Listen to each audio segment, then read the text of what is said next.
வணக்கம் மக்களே, எல்லாருக்கும் வணக்கம். எப்படி இருக்கீங்க? எல்லோரும் சாப்பிட்டீங்களா?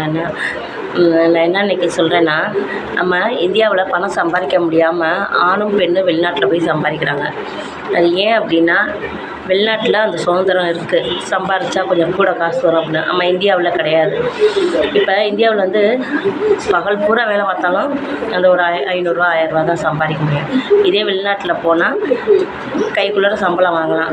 சாப்பாடு செலவுலேருந்து, கட்டிக்கிற ட்ரெஸ்ஸுலேருந்து அவங்க தனி ரூம் கொடுத்துருவாங்க. எல்லாமே கொடுத்து ஆம்பளைகளுக்கும் சரி பொம்பளைகளுக்கும் சரி, பொம்பளை வந்து வீட்டு வேலைக்கும் போகிறாங்க, கடைகளுக்கு வேலைக்கு போகிறாங்க. எல்லா சுதந்திரம் கொடுத்து அவங்களுக்கு வந்து வெளிநாட்டில் வந்து கிடைக்குது. ஆனால் இங்கே எப்படின்னா, எவ்வளோ தான் நீ நன்றியாக பண்ணாலும் சரி, எவ்வளோ தான் நீ உழைச்சாலும் சரி, அவங்களுக்கு நன்றியே இருக்காது, விசுவாசமே இருக்காது ஓனர்களுக்கு.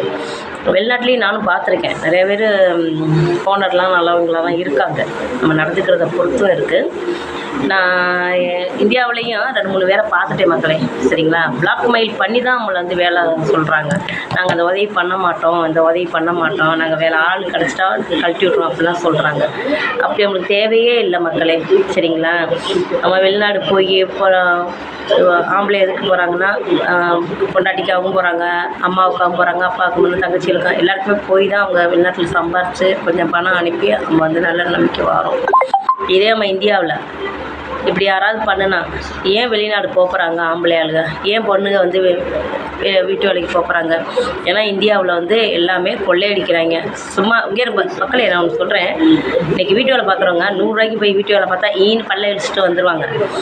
இதே சம்பளம் வந்து கூட கேட்டோம்னு வச்சுக்கோங்களேன், எங்களுக்கு அவங்க 100 ரூபாய்க்கு பார்த்தாங்க, அவங்க 200 ரூபாய்க்கு பார்த்தாங்க அப்படின்னு சொல்லிடுவாங்க தமிழ்நாட்டு மக்கள்.